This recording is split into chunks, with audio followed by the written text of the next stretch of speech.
Hello, everyone. Welcome to our 13 Seasons video today, where we have Will McAllister, who is, it's mirrored for me. I'm pointing all over the place, man. Will gotta love these McAllister somewhere. computers. You're like, Uh, that's not the way I thought I was turning out. Whoa! but Webcam. it's wonderful. But Will McAllister's here. He's a teacher and actor, and a longtime friend of mine. Yeah. And today, before the whole internet, we are going to a life coaching session with oh, he's so excited. Will's so excited. I am so excited. I'm excited. I don't know what's gonna. I'm very interested to see what's gonna happen. I'm open to it, and I'm excited. Yay!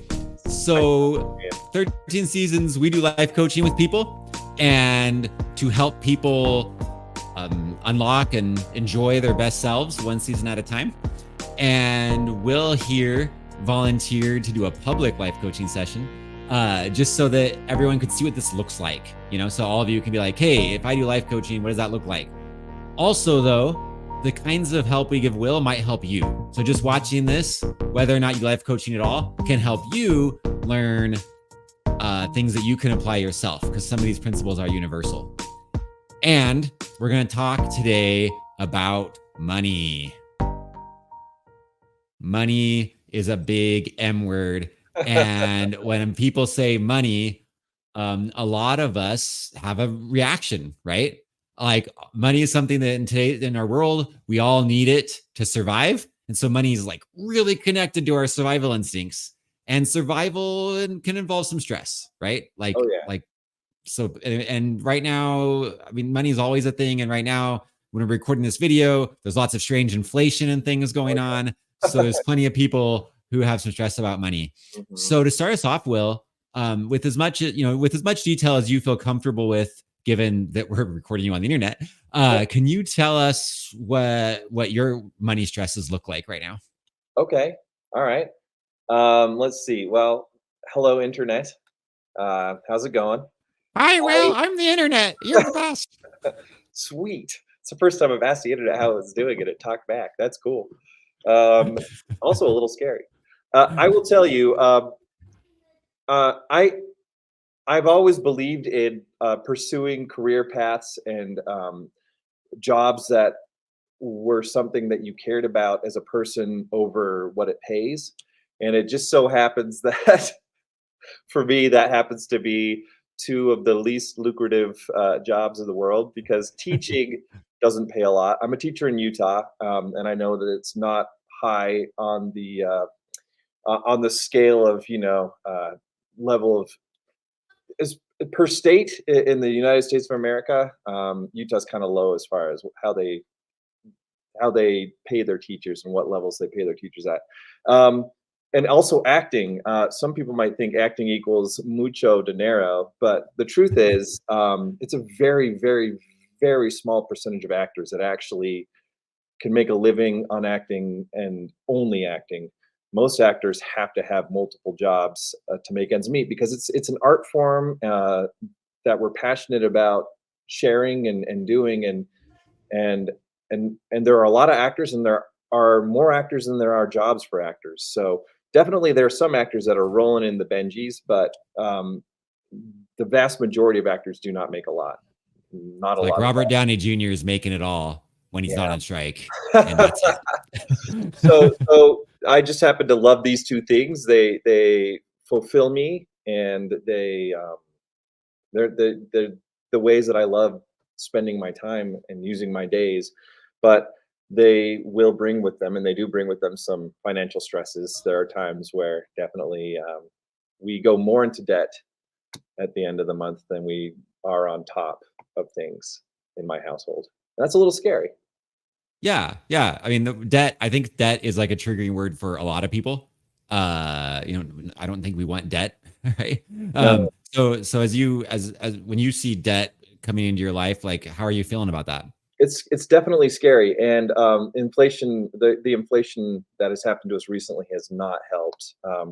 Inflation has gone up significantly more than what teachers and actors are, the raises that they received. So Yeah, it's scary. It's scary, and it's more common now than it has been for me in the past. I've always tried to avoid it. I've always tried to dig out of it, and I feel like I live and my family, we live within our means. We aren't extravagant in our expenses, but just inflation alone has put us in this uncomfortable place of debt is not uncommon for us, for Mm. me, and it's scary.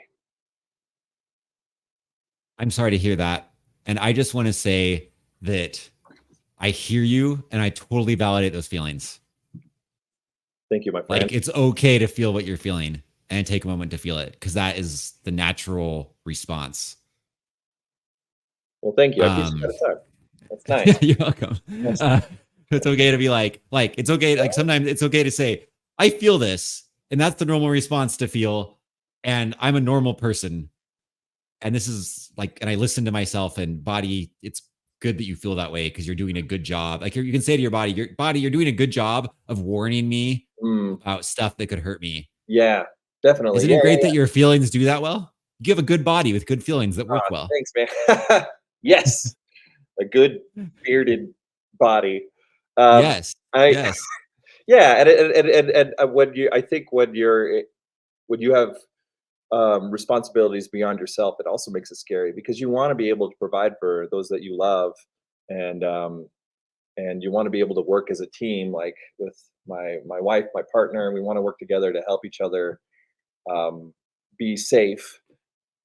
But then that's even more scary when you have when those responsibilities come into your life because it's not Yeah. just you that's on the line, you know? Yeah. Totally. Is there anything else you want to get off your chest about these feelings around this? I really validate what you just said, and I've been there myself. Like I went through a series of being unemployed with a family of five Yeah. and feeling like I was responsible for. Also, I totally been there. I totally get what you're feeling. It's if when you're single, it's a very different feeling than when people and when you have like a family unit because then it's Yeah. like it's affecting other people. And I've Yeah, noticed that myself. You know, you've known me for a long time. I mean, it's been almost 20 years that we've known each other, which is awesome. And I've only been a married man for the last 3 years, and so I've it's been a shift, and it's mm, and those feelings of wanting to take care of the people you love have definitely grown, and they were feelings that I didn't quite even as much as I wanted to imagine what they felt like. I couldn't. I was unable to know what they felt like until I got married. So there we go. Here we are now, and it's cool. And yeah, she's a hard worker too, and we're just trying to make ends meet together. But it's not always possible. yeah. And Oh, go on, speaking of go getting on. things off my chest, there's just beyond just wanting to survive, because that's the most crucial thing is just being able to keep a roof over our heads.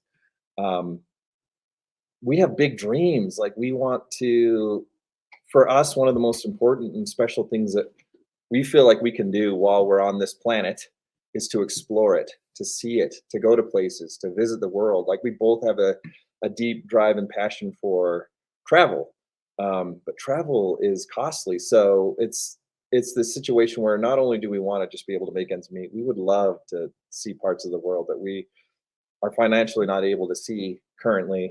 Mm, So those are goals that we have, and we're excited about those goals, and we look forward to those moments. But as inflations go up and inflation goes up and things like that, it makes you wonder how feasible those goals are sometimes, and that's kind of sad because it'd be so cool to yeah. see those places of history and those different worlds and to meet people and to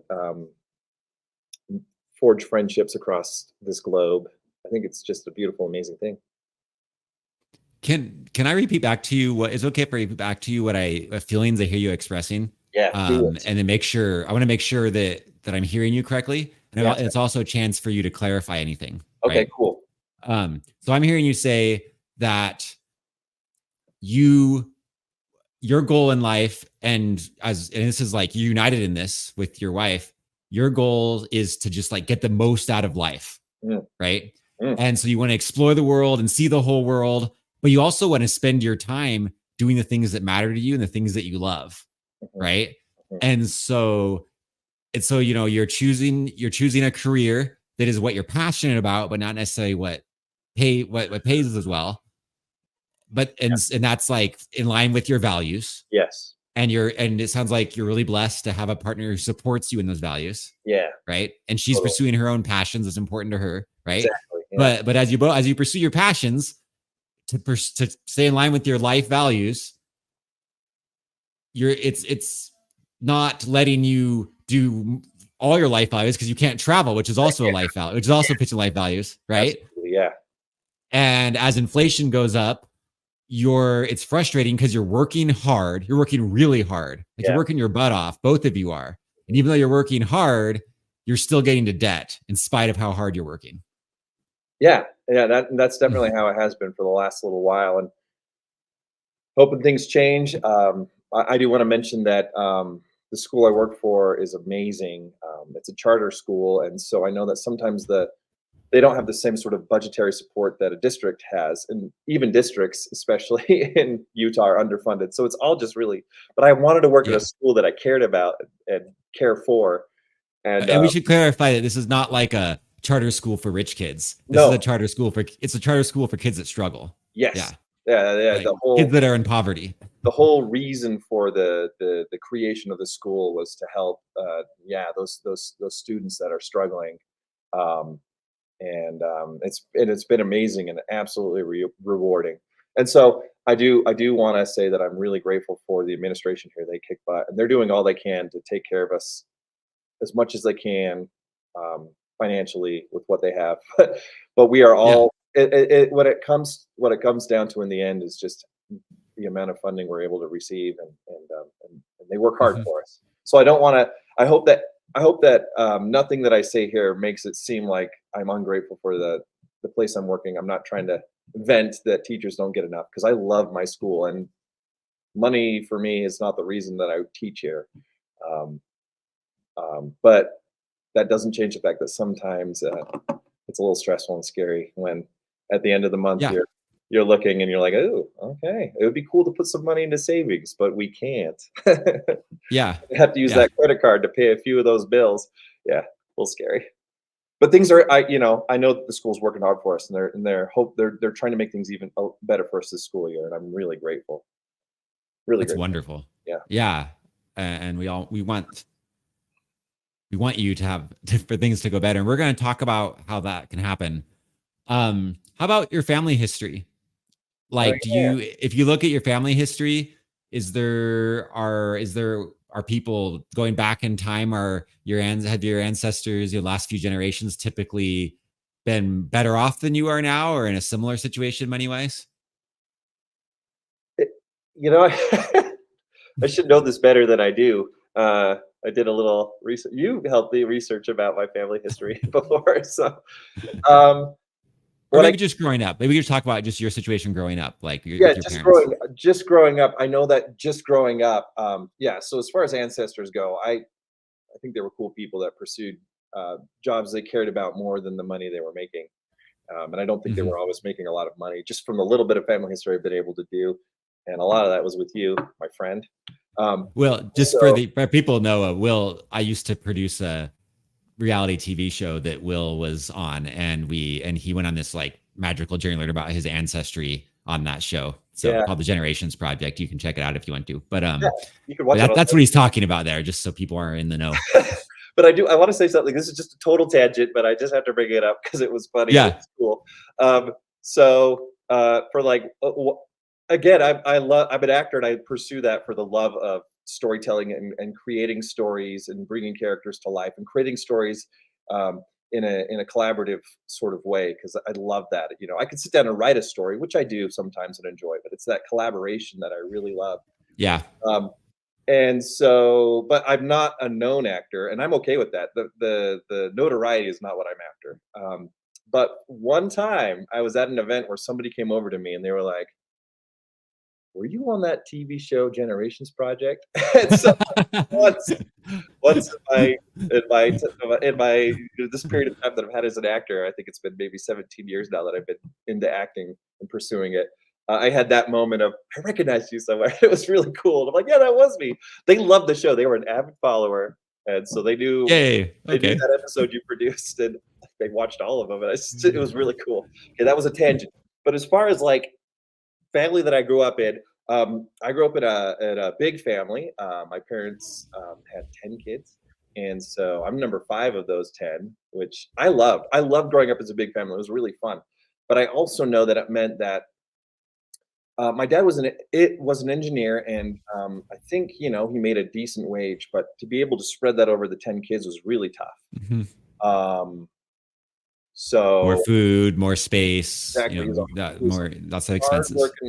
hardworking man, but you can only do so much with the amount that you're making in 10 kids, and he wasn't making as much as um, a lot of the other families in the neighborhood. A lot of the other people Mm, in our neighborhood that I grew up in. I think they had found more lucrative jobs. My dad was always, even though he's an engineer, which you can make a lot of money doing, he was always more loyal about the jobs he picked over pursuing jobs for money. And he stayed with the same engineering firm for decades. And I don't think it mm, was the most wealthy, but he just cared about the people that he worked with. And so he had what he was earning, and then he had the 10 children, grew up in joy, so joyful, but we didn't have a lot of the things that I noticed my friends had, or we always had old, very used vehicles. Always. We always had very used appliances. We always, mom was a master at finding sales and coupons and getting, and I'm saying all this as a compliment because they took very good care of us. We were never mhm. hungry, but she knew where you could go to out.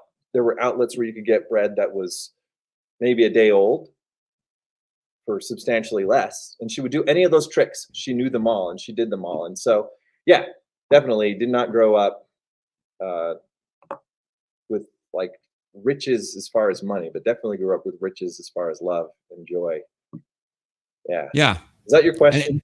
yeah, that answers my question. And so Okay. it's easy to see how your love of life and your values were influenced by that growing up, right? Mhm. It's also interesting to notice that you're repeating the pattern you grew up with. Oh yeah, that's true. Um, I'm which loyal. which is which 10 years you're of school. I love this yeah, school. yeah, you're so if you think about it like this, um there think about and this is pretty well documented like in psychology that if someone grows up in a certain way, they want things to stay that way, Mm. right? So think for example someone, and this you can be we can be you and I both be grateful that neither of us grew up this way, but if someone grows up with like an abusive parent, like a yelly or like hitty kind of parent, Yeah, right?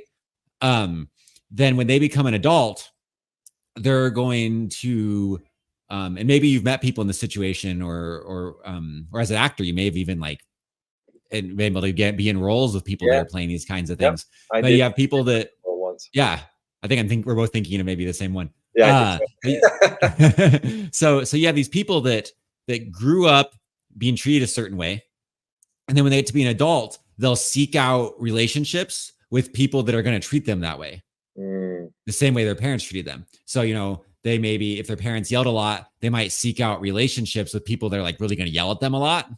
Right. But, and then if they get lucky and end up in a relationship with someone who doesn't yell at them a lot, they might feel uncomfortable because that's the way it's supposed to be. So what they might do is even like they might start trying to pick fights with their partner yeah. to get their partner to yell at them. Ooh, So, yeah. and they're trying to like prove to themselves that's the way it's supposed to be. Right. Now, why would people do this? They might not even realize they're doing this, right? Like Yeah, it's and it's all subconscious. dang. Yeah. And they'll complain about it, right? They'll get their partner to yell at them, and then you go to all their friends to complain their partner yells at them, right? And why would people do this? It's because the human body wants consistency. It's hardwired into our system and into our nervous system. If We things are the same, we think they're safe. Okay, that makes sense. Yeah, because change is scary, Yeah, right? it Like for our ancestors, if everything stays the same, right? The temperature stays the same, the amount of food stays the same, everything stays the same. They're like it's predictable and they feel safe. And then yeah, if the temperature suddenly drops yeah. one year in a way that hasn't any year before, their See? body's like, this is not normal. Yeah, ice age is coming. Something scary is happening, right? Yeah. And so our bodies our bodies are programmed for things to stay the same because predictability is really good for survival. Gotcha. So positive change is scary to our bodies. Our bodies would rather stay miserable than experience the uncertainty of positive change. And so our bodies are wired to try to keep preserving that. So people will, whatever kind of, situation they grew up in, people will work to preserve that. And when things start getting better, they'll self-sabotage themselves because it feels safe. You probably met students like that, where you go out of your way to make everything better for them. And then they do something that seems really stupid to return their life to the chaos. Yeah. Because chaos is safe. Yeah. Chaos is all they've known. It's all they know. So that's safe. For a lot of the students. Stability feels really scary just because it's unknown. Mm-hmm. And so it's this funky thing we got going on with our bodies. So there's a subconscious element to it, right? Mm-hmm. So subconsciously, there could be 1,000 little choices that you're making all the time that keep you in the same experience with money because your body wants it to feel the same. Mm-hmm. Like your body could even be like, ooh, I want to always have a little stress about money. If I don't have a little stress about money, something's wrong. Come on. So your body's going to continue. So you start subconsciously doing all these things to stay stressed about money, right? Uh-huh. Now that's just like the purely psychological standpoint on it, right? Okay. If we add the spiritual dimension, which in 13 seasons we're openly about spiritual things. Yeah. I know you're a spiritual man and you're a man of faith. If we had the spiritual dimension, and we can use the word faith, right? We are way more powerful than we think we are. Like, we are spiritual creators. We are children of God, and God's a creator, and we have inherited God's power. And so we can create things more than we think we can from a spiritual dimension. For example, you might walk into a room, right? And you're feeling really grumpy, and all of a sudden everyone in the room gets grumpy because you walked in the room grumpy. Oh, right? Yeah. Like your mood, it's like your mood is like emanating like an energy, and people can feel it. And or you walk into a room where someone else is grumpy, and you instantly like feel it. You just feel it, and you start matching their thing because our emotions are always emitting like a spiritual force that other people can feel, right? And that spiritual force is really powerful and can do all sorts of. It can do more than I think we give it credit for. I've heard stories about people who are on their deathbed and dying, but they just won't die until the right thing happens, right? Yeah, I've heard those stories too. Like certain family members come to say goodbye first and things like that. Which and then it's fairly immediate after that moment that they pass away. Yeah. They're like, their faith is keeping themselves alive until everything's taken care of, right? But it can also go even with the people around the room. There's one story I heard that I thought was really fascinating about a person who was dying, and it was in like a religious culture, and he was surrounded by his friends, and he said, "Hey, I'm ready to go, but your faith is keeping me alive. Will you all please let me die?" And so his friends were like, "Oh, sorry about that," and they just kind of like made a choice inside themselves to be okay with him dying, and then he just died. So if I believe that we have that kind of spiritual power, we can influence things that much. Some scientific studies that play into this. There's various studies on how much our interstate can affect things, and if you watch our 13 seasons money videos that we're putting up, I know you've watched 2 of them so far, and one of them we go into some of these studies.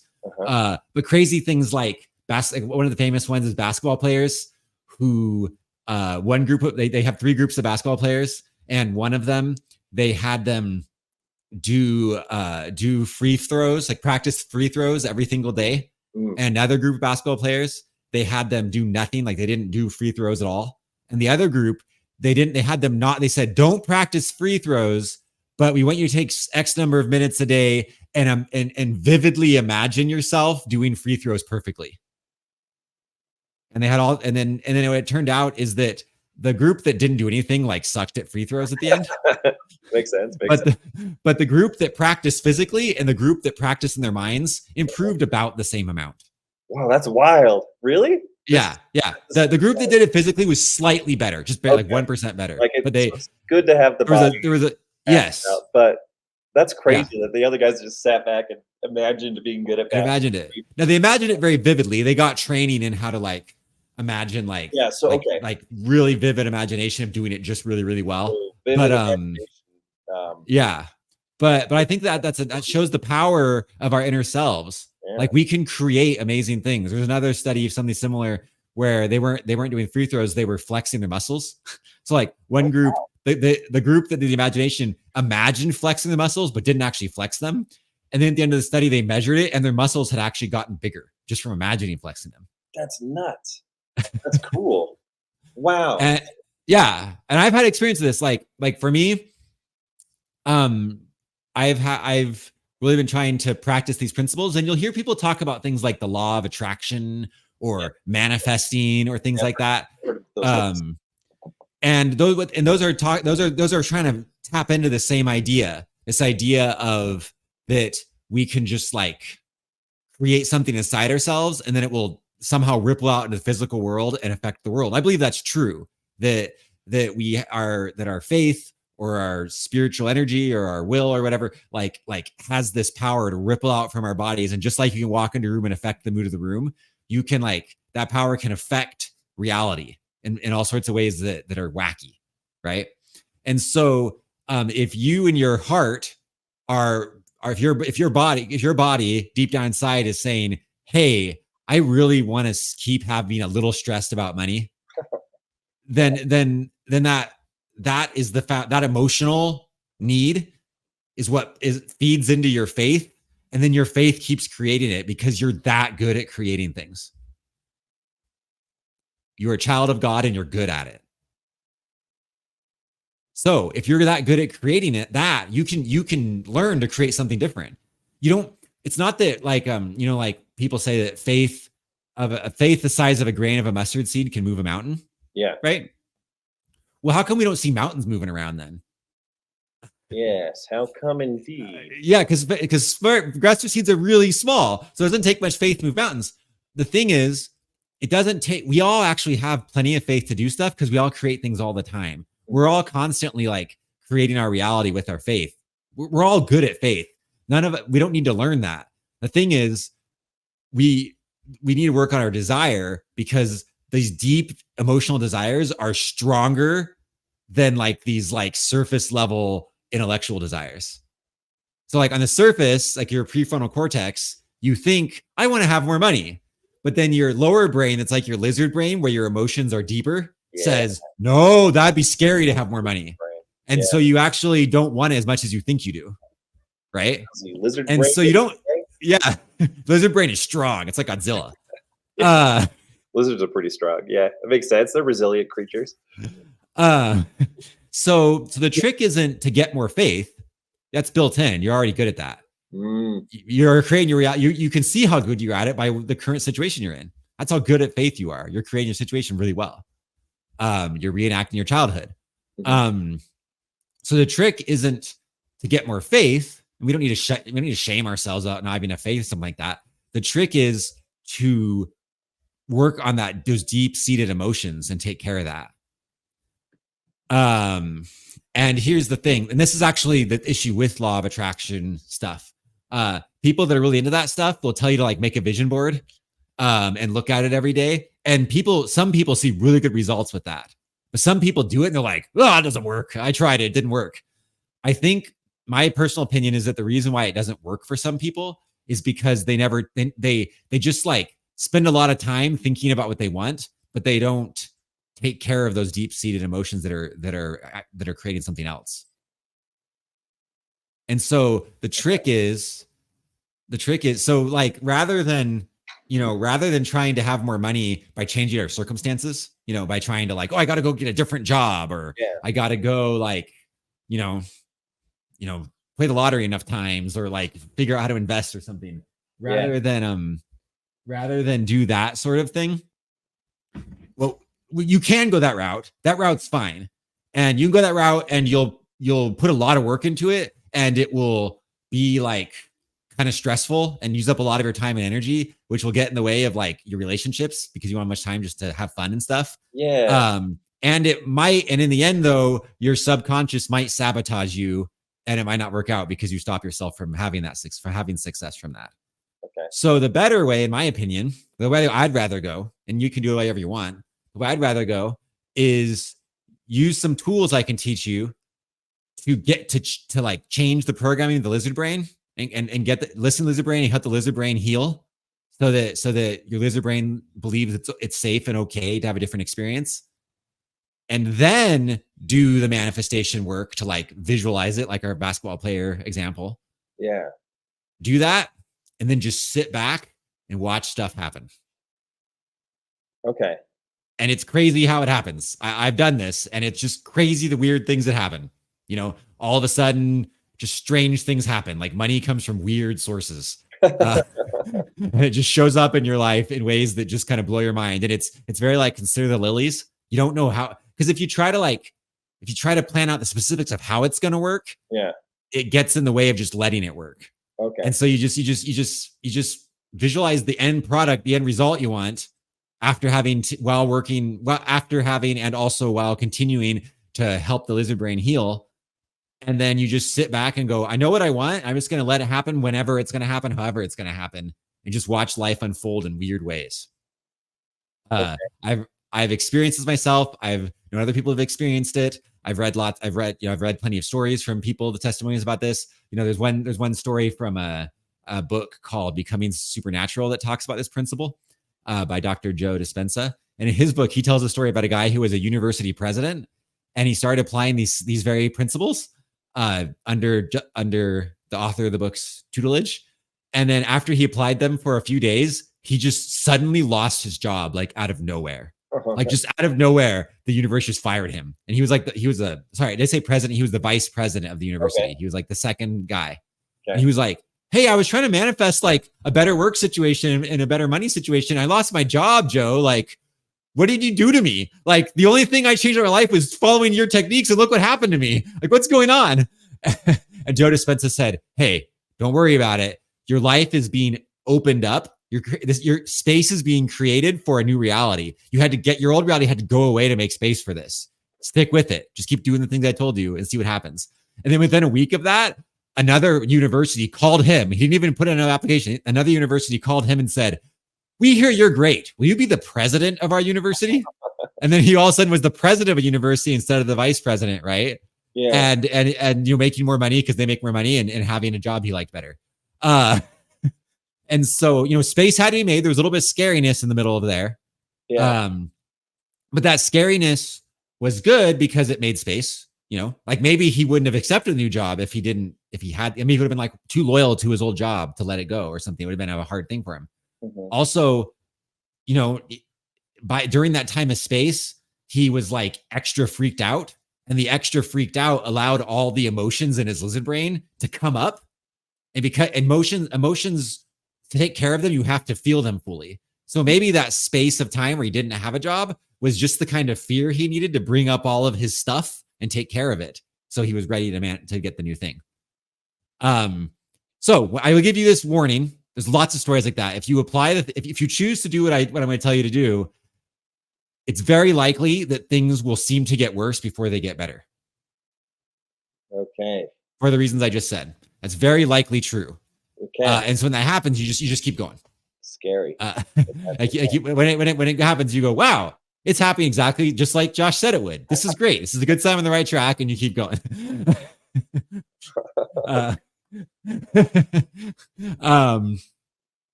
This happened to me just recently. Just recently, I started manifesting more money, and one of my major clients came to me and said, hey, I don't have as much work for you as I thought I would, and I can't give you as much work. And that was like really scary, but it opened up a space for us. It gave my wife and I a chance for like a day to be super scared. And we just worked through our feelings like crazy. We just we're really there for each other and use the techniques I'm going to teach you to work through our feelings. And the very next day, some new job opportunities opened up for me that I like better than that. So yeah, I'm not saying you'll lose your job necessarily, but things will shift, and the shift might be scary for a little bit. And this is your choice. Like, I'm going to teach you some things you can do, and you can totally choose not to do them. I'm just giving you tools so you have empower to do it if you want to. Okay, cool.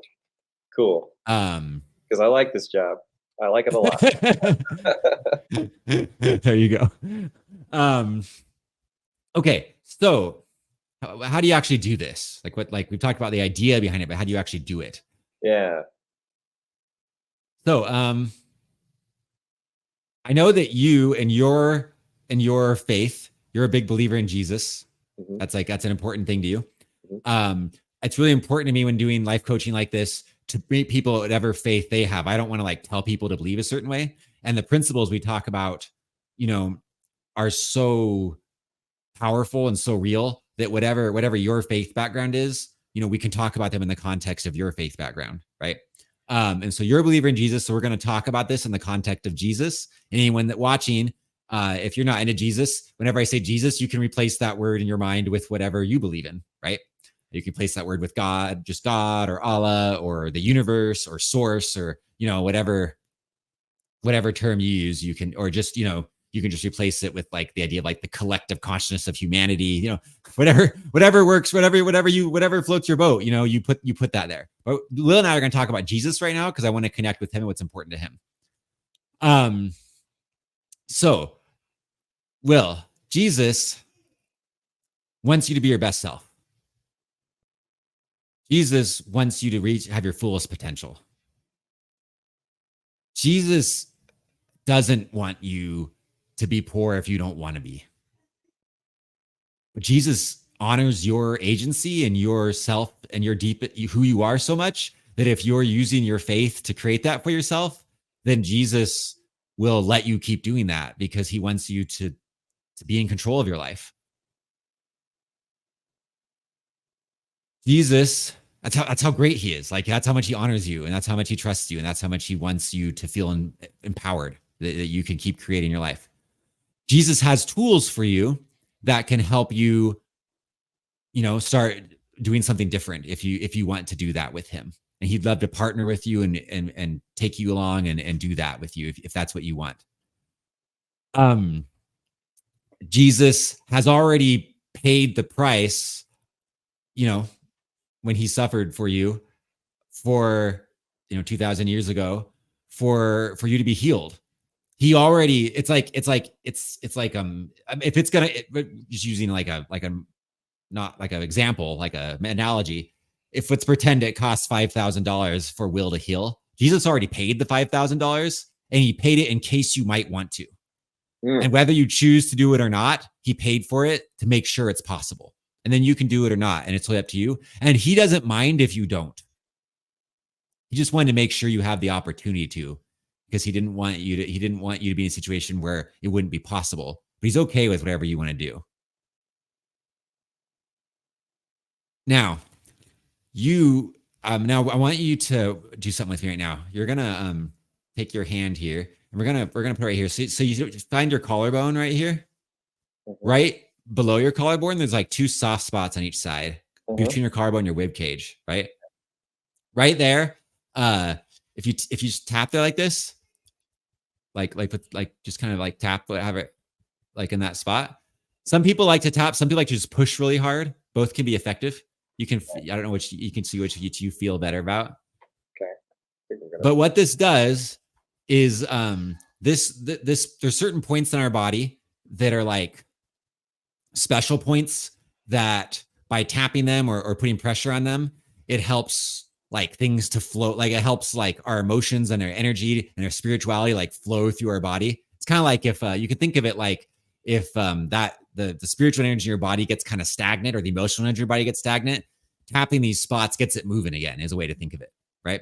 Okay. These spots come from like many different ancient traditions know about these spots, right? In Chinese medicine, they talk about like meridian lines, right? These are acupuncture points. In Judaism, they're called sephirats. And so these are special spots. There's different ones all over our body. I don't want you to have to worry about learning all of them. There's people that go and get a lot of education in like old traditions to learn about or get entire training in acupuncture, learn about all the spots. You don't need to know about all of them. You just know about these two. These spots right here are kind of like master spots. The system of, if you could see like the meridian lines as like lines of light going through your body, you see that a bunch of them all like intersect right here. So by doing this, you're able to kind of hit all of them at once. So it's kind of like a master spot, like a wild card. So if you don't know enough about meridians to like know which spot to tap, you can just do this as like a wild card, like a general tapping spot. Okay. And if you tap right here on your hand, it does the same thing, because the meridian lines that go through here also go through your body and connect right here. Okay. So this and this both work really well. I for some reason I prefer this better, but if I'm with people and I really want to tap, I do this because you can put your hands behind your back and go like this and no one knows. This gets a little weird when you're like hanging out with people. So what this does, our lizard brain has a bunch of feelings trapped in it, right? And they're all pushed down and compressed. And it's kind of like, they've gotten kind of stale and they haven't moved for a long time. So they're kind of stuck there, right? Those feelings are really stuck. When we tap, it helps get that moving. And so we can tap to get the emotions. We're actually going to bring them up on purpose. So we're on purpose going to bring up some emotions that have been sitting stagnant. There we go. And sometimes that can be uncomfortable for people because, you know, some of these emotions are like sad or like angry or tragic or you know, forlorn or heartbroken. There's a lot of interesting feelings we have inside of us. But we're tapping to intentionally on purpose bring up the feelings and then take care of them and release them. So as you tap here, I'm gonna have you repeat some phrases after me. It's gonna help you start this process. One session is not enough to completely take care of this like 100%, but we're gonna start it, and then you know, with life coaching, you can continue to, you know, what I would say to people is you continue to meet with me and we can keep doing the sessions together, or I can give you tools you can do on your own, right? It just depends on if you want the assistance or want to like be a lone shark kind of solo guy, right? So as you're tapping here, repeat after me.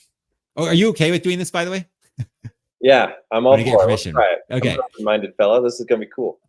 Okay. Give it a go. So as we do this, we're gonna bring up some emotions. We're gonna you like Jesus. So think of it like you can imagine like you're gonna bring up some emotions. Some of them might be hard, but Jesus asks us to mourn with those that mourn, and Jesus does everything he asks people to do. So if Jesus asks you to mourn with those that mourn, that means that Jesus mourns with those that mourn. And so whatever feelings come up, Jesus is going to be right. You can imagine right beside you, feeling these feelings with you. So you're not feeling them alone. If I'm with you, Jesus is with you. You got this. You're not on. You have empathetic witnesses. You have people who are not going to judge you. Neither Jesus or I are going to judge you. We're just going to say whatever your feelings, what you're feeling. That's great. Cool.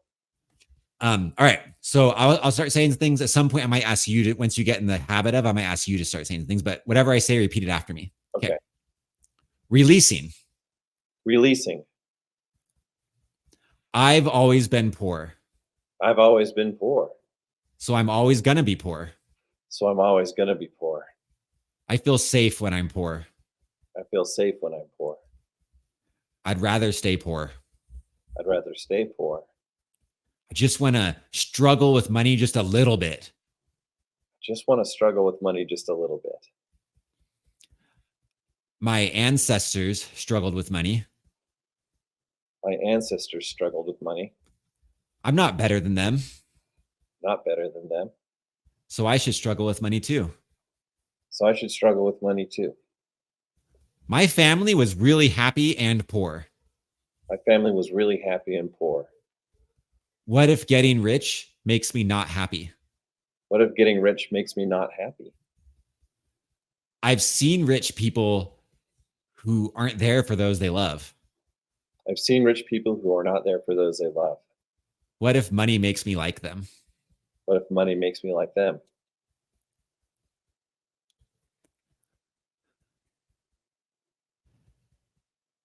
I want to stay the same way I am. I want to stay the same way I am. I don't want to change. I don't want to change. What if I change and don't like myself anymore? What if I change and don't like myself anymore? What if I don't like who I become? What if I don't like who I become? What if my wife doesn't like me? What if my wife doesn't like me? It's better to stay poor and It's know better, things are stable. it's better to stay poor and know things are stable.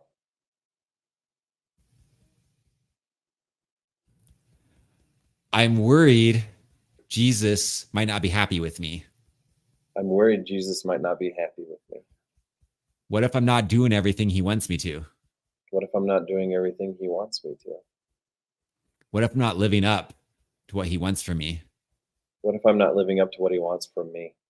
What if I'm not living up to my family legacy? What if I'm not living up to my family legacy? I'm really worried that might be true. I'm really worried that might be true. And so it's nice to have just the safety of poverty. And so it's nice to have the safety of poverty. That's something I can be sure about That's something I can be sure about when I'm not sure about myself. when I'm not sure about myself. Are there any phrases you feel to say you'd like to release?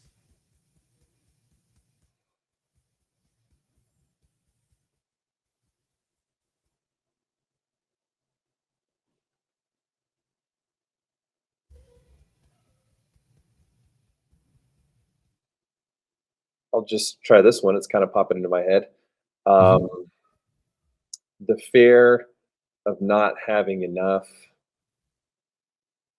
financially is what motivates me. The fear of not having enough financially is what motivates me. So if I have more, I might not be motivated. So if I have more, I might not be motivated. I'm used to being really stressed out. I'm used to being really stressed out. I'm used to running everywhere with stress. I'm used to running everywhere with stress. Who would I be without my friend's stress? Who would I be without my friend's stress? That's scary to not be stressed. That's scary to not be stressed. I don't even know what that life looks like. I don't even know what that life looks like. Now, some of these things that are coming up are definitely like stuff that you learned in your life, right? Mhm, But some of them can also be things that your ancestors learned, they just passed on to you, mhm, right? mhm. Like through upbringing, they just kind of like raised you to think the same way they did. And then it can even like be like you inherited it like in your DNA or like you're like it's like in your body to like think the same way they did, right? It's like in your flesh. Yeah, And so it can also be helpful to be like really intuitive, to like listen like with our spiritual ears to hear like what our ancestors want to say. And then the cool thing is like our ancestors can work through their stuff. Like your ancestors that died with certain like stresses or concerns about money, if you can overcome those things, because then they like overcome them with you, right? And so that's one of the ways they keep progressing after they died as spirits is they stay with you, and as you overcome stuff, they overcome it with you. So this is a gift we can give our ancestors to do this stuff.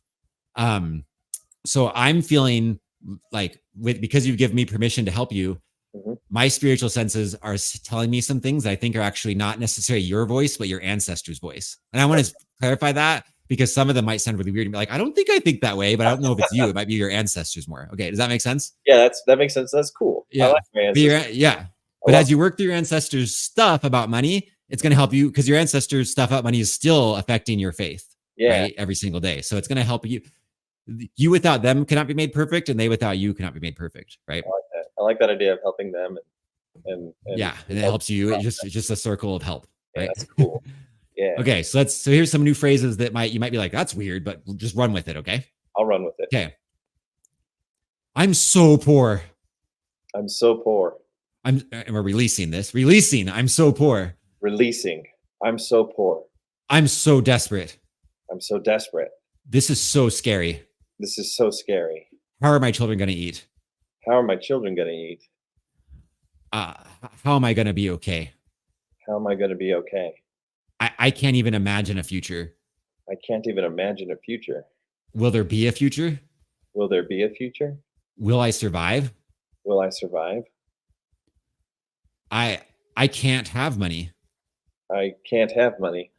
All those people are rich. Well, those people are rich and they keep the money so I can't have it. and they keep the money, so I can't have it. They shove the poor down and keep us down. They shove the poor down and keep us down. And there's nothing I can do about that. And there's nothing I can do about that. Here I am walking across the plains. Here I am walking across the plains. I don't got nothing. I don't got nothing. I left behind all my riches to go to a new place. I left behind all my riches to go to a new place. And I did it for God. And I did it for God. Serving God means being poor. Serving God means being poor. So I choose poverty because I like God. So I choose poverty because I like God. God's happy with me when I'm poor. God's happy with me when I'm poor. And it helps me feel better than the rich people. And it helps me feel better than the rich people. I can be more righteous than them. I can be more righteous than them. That feels nice to feel more righteous than them. It feels nice to feel more righteous than them. Helps me feel better about being poor. Helps me feel better about being poor. It helps me feel in control. It helps me feel in control. Helps me feel like I chose this. It helps me feel like I chose this.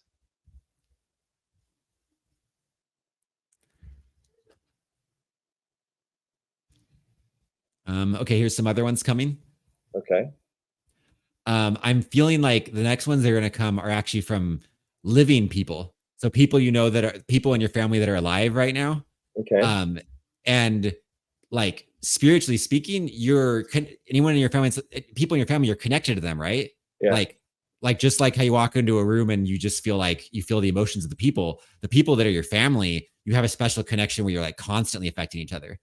Recently my wife was feeling really weird, like just like these really weird feelings that she couldn't understand. And she talked to her mom, and her mom described, I've been feeling these feelings. It was the exact same feelings. Without talking to each other, they're both feeling the same feelings over a few days. And so even though they live in different states, my wife and her mom's feelings were like affecting each other because they're connected, right? And we can even see this in physics. If you get to really small particles like electrons, electrons can become what they call entangled. And when two electrons become entangled, those electrons can be separated by light years. They can be light years apart on different sides of the galaxy and then instantly affect each other, right? So once two electrons become entangled, like one, if say one's spinning left, the other spinning left, they're separated by light years. One of them starts spinning right, the other one will start spinning right instantly. Once electrons are entangled, they'll always affect each other in a way that is faster than light. No one knows how it works. That's crazy. And so if you think of our spirits as like more fine and pure matter, right? Well, more fine and pure matter is like electrons. It's small stuff, and that's those are the laws. Small stuff follows. So if you're connected to someone else with like a familial connection or just a really good friend, you're going to be like connected emotionally without actually being around each other, and that's really special that you have that connection. And that's fascinating. Yeah. So I'm sensing in you right now some emotions that are you're carrying them, and a living family member is also carrying them. I actually know who the living family member is, but I don't want to say it because of the privacy issue with the podcast. But after we're not recording, I can tell you who it is if you want to. Cool. So we're gonna go ahead and we're gonna tap for this person. Okay. Releasing. Being poor is kind of fun. Being poor is kind of fun. It's kind of a fun adventure to figure out how to make it work. It's kind of a fun adventure to figure out how to make it work. It's kind of romantic to be poor. It's kind of romantic to be poor. And I know I can't escape it anyways, so I might as well choose to see it that way. And I know I can't escape it anyway, so I might as well choose to see it that way. There's a ceiling above me, a glass ceiling I just can't escape from. There's a glass ceiling. There's a ceiling above me, a glass ceiling that I just can't escape from. I'm just going to stay pushed down and poor. I'm just going to stay pushed down and poor. Just got to accept it. Just got to accept it. And find ways to see it in a fun way. If I complain about it, then my spouse It'll make my spouse feel bad. It will make my spouse feel bad. And I want them to know I support them. I want them to know I support them. So I'm just going to enjoy being poor. So I'm just going to enjoy being poor. I'll just stay poor forever. I'll just stay poor forever. If I can just predict I'm staying poor, then I won't be disappointed. If I can just predict I'll stay poor, then I won't be disappointed. That sounds nice. That sounds nice.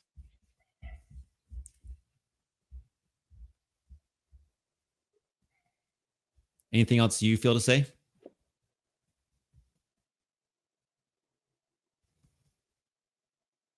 I don't think so.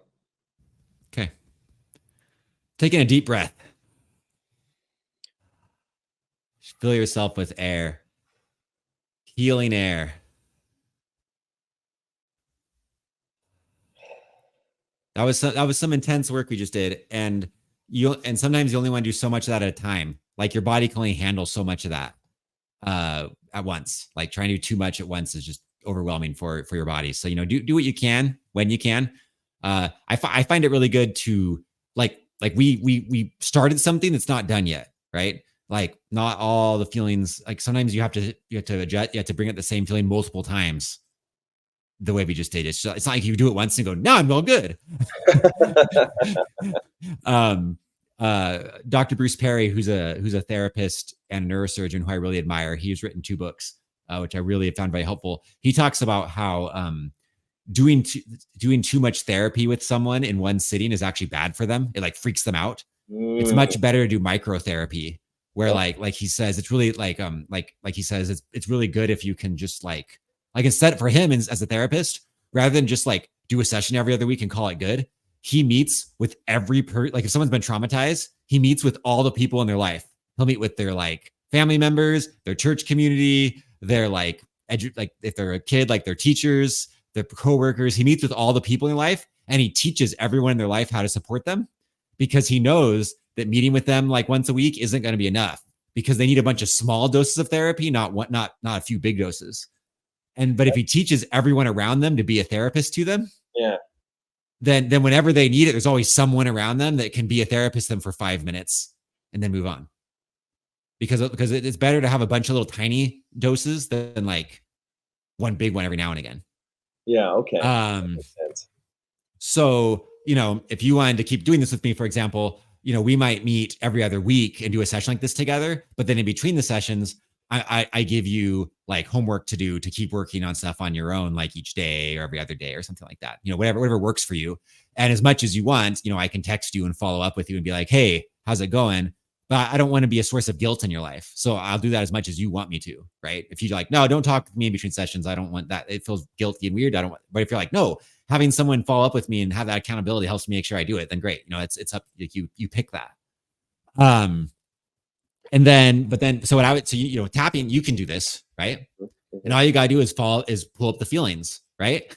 So it's like, for example, you could set aside 5 minutes a day, and during that 5 minutes, you say, you believe in Jesus. You can just be like, God,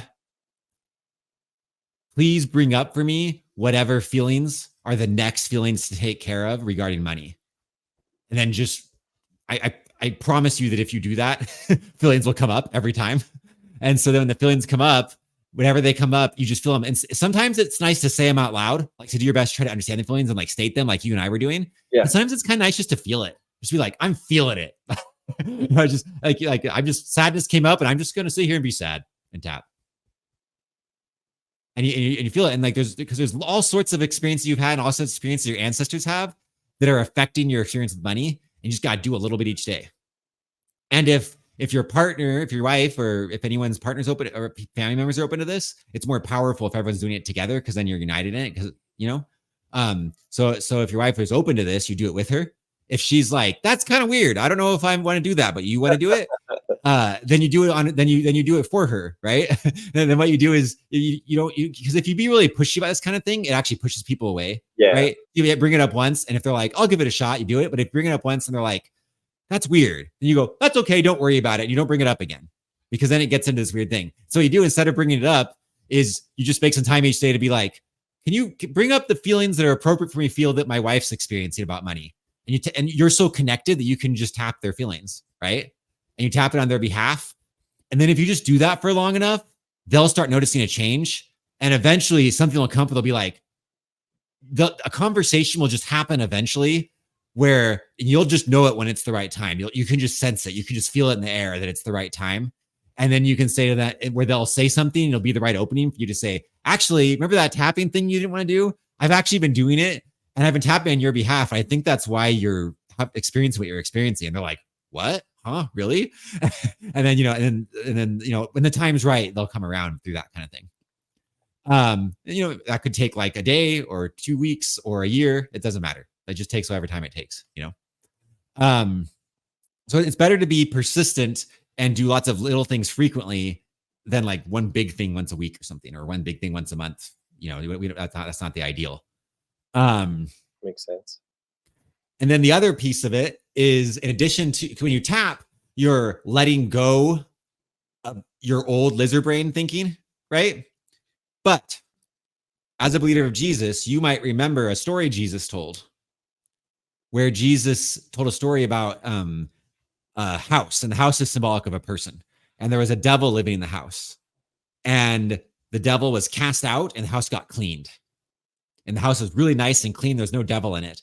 But then the devil came back and he was like, whoa, look at this nice clean house. And he called 7 friends and they all moved into the house together because it was clean. There was more room and stuff. And they all moved in together and they partied it up. And the house was worse off than when it started. We don't want that.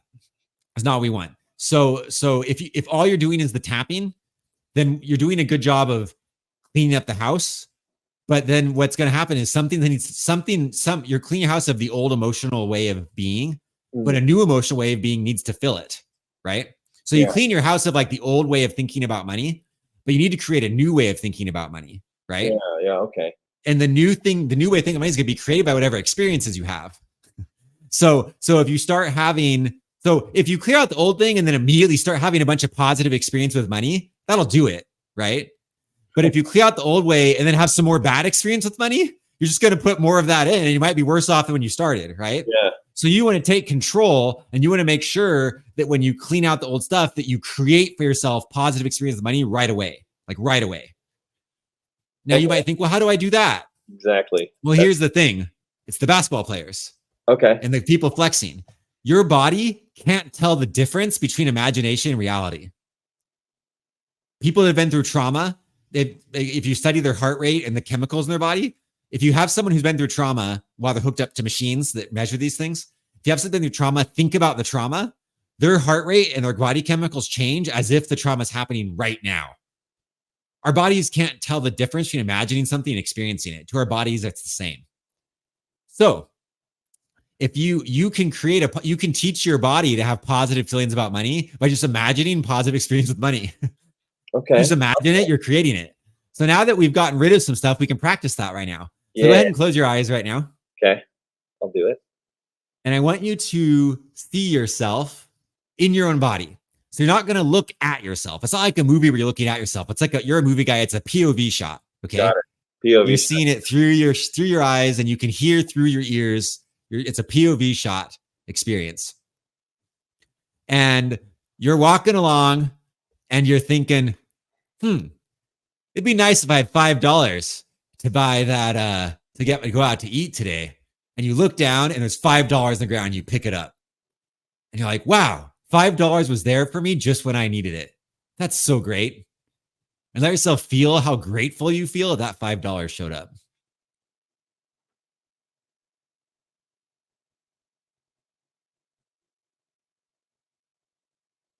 Here's another one. You keep doing your teaching job. You're loving it. See yourself at your job. See yourself loving it. See yourself just being grateful for the money you make at your job, grateful for the benefits you get, grateful you can work with students. See yourself, you might see through your eyes like a montage of how great it's teaching. And then you check your email. And there in your email is an offer for an acting job that you can easily do on the side of teaching. And that acting job pays twice as much money as you've ever made as an acting job before. See the offer there in the email and see the number through your eyes looking at that screen. See the number you're offered. Twice as much as you ever made before. and see yourself clicking the accept button.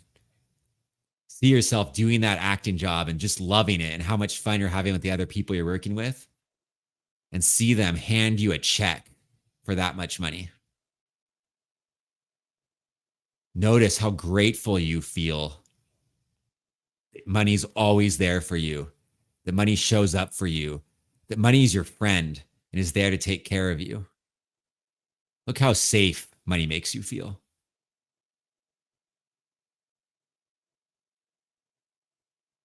You go and check your bank account where the debt, where it keeps track of your debt, and you go and look at it and you have so much money. Watch yourself just pay off all of your debt. It goes down to zero. Notice how grateful you and your wife feel together that you could do that because you're getting so many acting jobs that pay so well.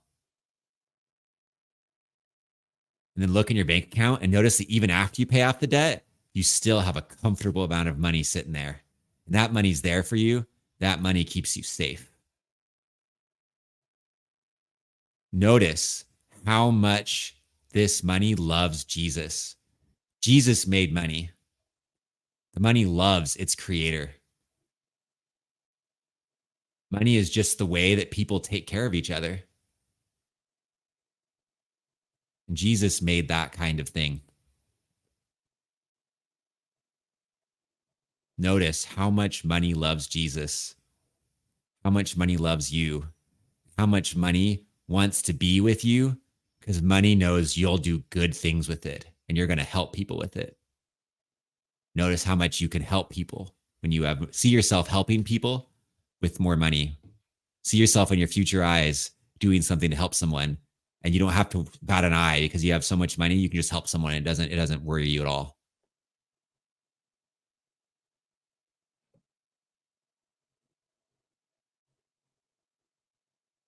Okay, open your eyes. Take a deep breath and kind of like put your arms like this. It helps you breathe deeper. And then end with your arms on your chest. And as you put your arms on your chest, just like imagine like everything that you saw, like the visual of it, like turn it into a color, just a color you like, and put that color in your chest so that it's like in your heart forever.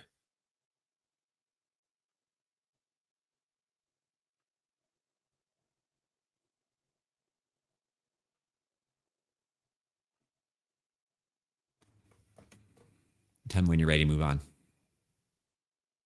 No rush.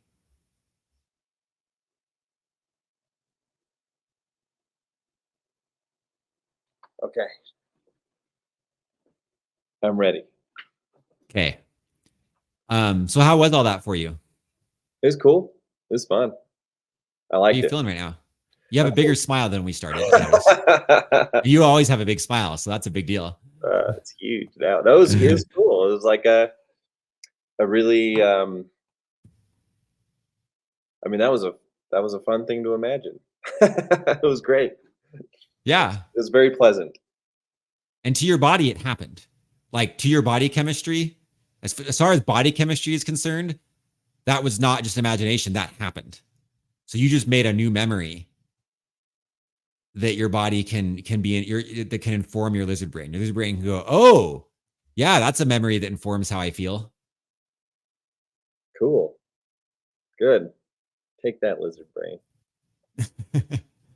Yeah, take it. Good job, lizard brain. This is for you. Little What gift. do you what do you have any questions? Um, I don't think so. I don't think so because that experience helped me. I definitely had questions on the outset. And that experience helped me see that it kind of covered the basis of those questions. I know I was wondering previously, you know, when I knew we were going to talk about this subject, I was a little concerned that that it would entail splitting my time up more in Mm, different things. And I kept thinking to myself, I love where I teach and I love teaching. I love this job and I love acting and I don't and I fill up so much of my time doing those things, and my energy and my emotional energy with these students here. It requires that kind of focus to this. And if I had to keep on more side hustles to make ends meet, I would be like, okay, that's very nice of you to tell me those things, but I don't know if I'm going to do them. But this is like the thought of being able to earn more money doing something I love already, that I'm already happily engaged in. That made me joyous, and that so yeah, you covered my questions, and Yeah. the answers were happy in my heart. So thank you. I have three things to say about that. All right, One, God loves you cool. and wants good things for you. I think sometimes we blame our suffering on God. We're like, oh man, these things are hard. Well, that must be that's what God wants for me. Instead of just believing that God made us creators of our own lives and we're just creating our experience. Mm, It's yeah, I like that. yeah, and then we maybe be a little piece of us is a little resentful of God, Hmm. right? Hmm. And that's not fair to God. Um, and so that's one thing. Another thing is that when you do it, and I think it's something it didn't come to me at the moment, but as you do this moving forward, you could include in your imaginings, your visualization, like the travel you want to do, Yeah, include that. zing. Um, yep. Another thing I would say is that there is a side hustle involved. And the side hustle is about 10 minutes a day. And it's just making the time to take 5 minutes to tap and 5 minutes to visualize like we just did. That's the side hustle. Okay. And you just got, and that's the only part where you just got to do some work. It's that simple. Um, and so and then it's best if you can like do it with the people you share money with. So like in your case, your wife, if you can do Yeah. it together. Either Yeah. you're both doing it separate or you actually do it together, like at the same time. Either way is great. Okay. If she's not into it, then I said you might want to add an extra 5 minutes to like do her stuff for her until she is. Okay. Um, The or question is, which yeah. sorry, I was just asking, if I do that, would it be an additional 5 minutes per thing? So 20 minutes, or would it just be, how would you divide I that up? would probably do. What I would do probably, and the 5 minutes is an arbitrary number. I'm just Yeah. saying 5 minutes because it feels easy, Yeah. Right. like it could be longer, could be shorter. I mean, even 1 minute is better than nothing, Yeah. right? Like it's Gotcha. amazing how long 1 minute feels when you're visualizing. Yeah, right. But so I'm just as like a general kind of recommendation. I'm saying 5 minutes is kind of a easy sounding number, right? So you can tap Uh, on behalf of and then visualize on behalf of? Yeah, if you want to, like, so you can actually visualize yourself in her body, seeing the things, which is pretty cool. Um, Interesting. Cool. and I've seen like it's amazing how much else people. It doesn't. You're not taking away her agency. You're not forcing her to act differently than she would. What you're doing is you and her share things because of your relationship, Yeah. and so you're just engaging with the parts of her that are in you, Okay. and that's totally appropriate and Yeah. fair. Yeah. Well, shared experience. Um, Cool. yeah. Um, and yeah, and then the other part of this would be, you don't necessarily need like someone like me to help you from this point on necessarily. Like you could just do this on your own, right? Hmm. The advantage of having someone like me help you is that you have some accountability. So it helps you, knowing that someone's going to ask you about it, like helps you True. do it, Yeah. right? Accountability And is and that accountability can look like meeting every important. 2 weeks and just having someone ask you, are you doing it? Or that accountability can look like like text or something, follow up text. uh the other thing about meeting together is that if you're meeting with someone to do this kind of stuff and that person has the right like spiritual gifts or abilities to help you, then that helps, right? And sometimes this stuff just feels like a lot to bear by ourselves. Mhm. We're communal creatures. And so like, for example, you said you had some questions. I didn't know you had those questions. Like you didn't tell me your questions ahead of time.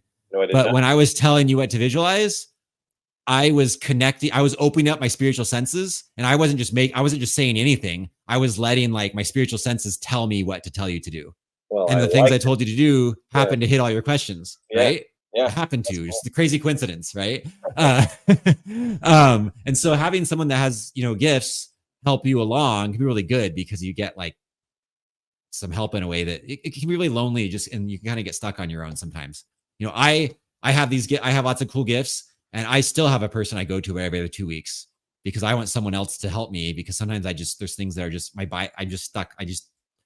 No matter how many gifts I have, I need someone with an outside perspective and to look at the thing with their gifts, Yeah. right? Yeah. So that's the advantage of having like a life coach kind of person, who, life coach is a general term people use. A life coach can be anything. A life coach you don't need a certification for life coach. It's just a way people say, I want to help people be better, and I don't have a degree in that, so I'm just gonna so I can't be a psychologist. Let's be a life coach. So every life coach approaches it like a really different way. I Yeah. take this very spiritual approach to mine. I don't know if I were to go and get a psychology degree, I don't know if I would even be allowed to do the things I do as a life coach, because people they'd be like, that's not psychologically sound thing. Like, tap. I don't know. There might be some like kind of like dicey things there, if I were an actual psychologist, if I were a certified psychologist. So this is the way I do it. So yeah. So for everyone watching, if you want life coaching services, you can go to 13seasons.org, and there's a big red button in the top right corner, and you push that, and it has a spot where you can sign up. And if you sign up, we do a free session. It's just completely free. We just do it for you. This is part of my career. So if after the first session, if you get the help you need, like maybe Will has all the help he needs, and after the first session he's going to go on his own from here on out, that's great. That's awesome. And even if you reach out every now and again for want a little bit of help with something, like I just want you to be successful, I'll do that. If you want to have like full on life coaching, then we set up an arrangement together and we talk about pricing. So that's how that all goes. We're about to end this. Any last thoughts or comments or questions or anything, Will? I don't think of any other questions. I can say though that it was a pleasant experience. It was um, refreshing and honestly a really nice way to spend an hour. So it was a cool experience. I really thank you, my friend. You're welcome. It's Yeah. good to have friends. It's good to not be alone in this world. Agreed. All right. Well, Will and everyone watching, I wish you the best. And until next time, enjoy your best self, one season at a time.